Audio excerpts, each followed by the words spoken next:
Hello and welcome to this week's art video. I'm doing something slightly different here. I went to Hardwick Park yesterday while my mum was having a cataract operation in Stockton-on-Tees. It's quite a long way to go, so we had a little walk in the park and I took my sketching stuff, except after I'd drawn this lovely sketch of this folly, I had realised that my watercolour pens didn't have any water in the reservoir. So no painting for me. So I have set up on the dining room table because the art desk is not ready yet, so I can't do it in there. And I am painting this, and I thought I would record it and just chat through kind of the colours and things that I've used. I started with just a wash of yellow ochre because the stones in the tower are kind of like a sandstony colour. This top section is quite interesting because it's obviously been restored and it's really new, and the stones are really flat, so they didn't particularly have any texture in them. I've used a really limited palette here. I'm using the watercolours from the tube rather than the palette that I would usually use out and about, and I must admit that I do tend to prefer these colours from the palettes. I think they're a bit more soft, and obviously I've got a bigger palette to mix them and kind of water them down. I was going to use burnt umber, but my burnt umber is kind of stuck up so I didn't want to go upstairs and go get the other one, so I've just used burnt sienna, and that's quite a reddish brown. So I've actually mixed it with ultramarine to make a more dull brown, but also if you add more ultramarine it makes a really nice grey. The brown is just going on its kind of textures of the bricks, and again I'm just going for colours and tones, so lights and darks, and the main colours in the building. So like I say, it was yellow ochre, brown and grey. This, after all, is, if I was out and about, would be a quick sketch. I've looked at the video footage and editing, and it took me about 17 minutes to paint this. Probably would have been a bit quicker if I was out and about, because a sketch from start to finish out in the field normally takes me 20 to 30 minutes. I've said before, depending on how impatient the people I am with are and whether we've got a nice seat to sit on.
Getting some of those darker greys in there with the mix of the burnt sienna and the ultramarine, and just adding a little bit more texture onto the walls as well.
For the path, I've used some of the yellow ochre mixed with the brown that I made with the ultramarine and the burnt sienna.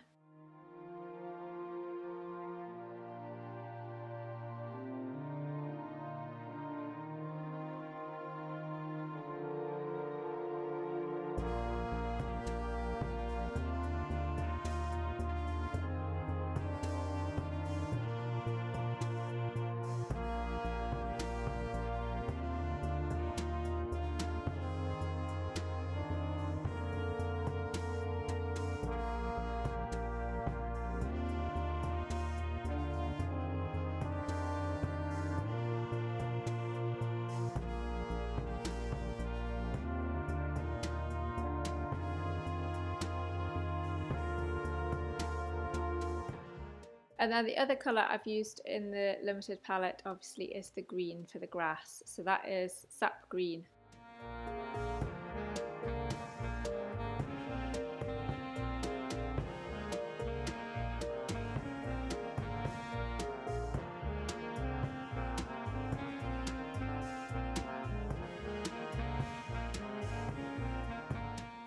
Except this little bit was in with some Viridian hue and it kind of was too much Viridian.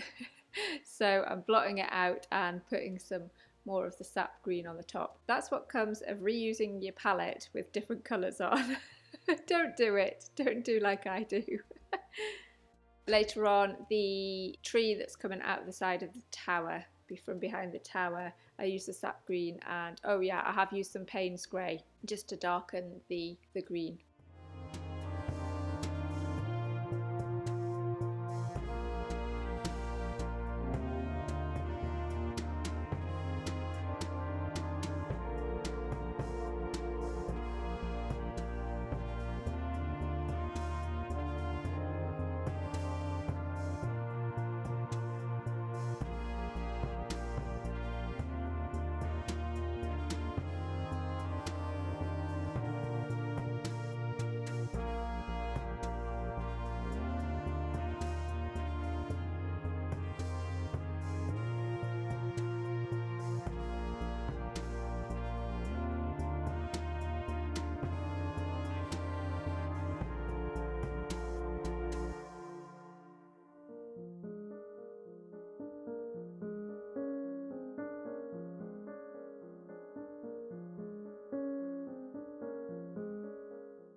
Swap to a smaller brush to do some of the little darker details, the shadows at the side of that piece of wall that kind of juts out, and the windows as well. I really love the colours in this sketch. I think I'm possibly going to do a bigger study of it. I'm not sure. There were trees that were all kind of coming out of the background, but I've omitted those from the picture. It might be interesting to do this in summer. So obviously the trees in the background will be in leaf, so that'll be green rather than all the browns. It might make the folly stand out a little bit more.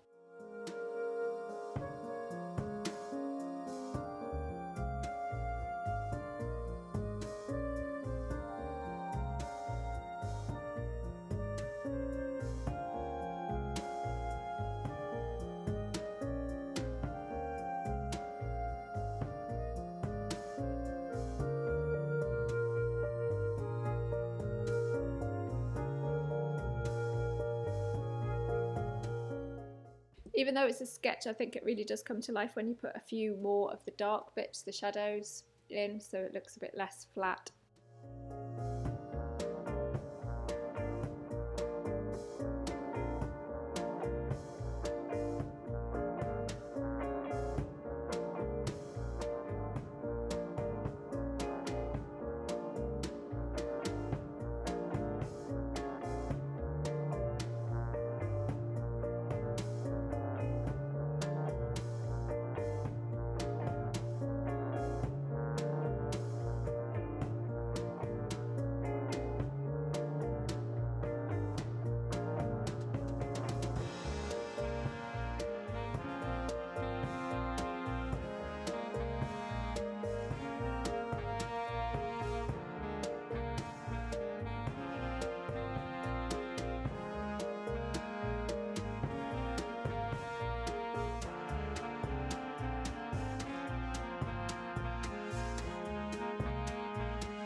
And the finished sketch, I did realise after I recorded that that halfway up the tower needed a little bit of a shadow, so I have added that. I hope you've enjoyed this video. If you have, please leave a thumbs up and consider subscribing, and I shall see you in the next one. Bye!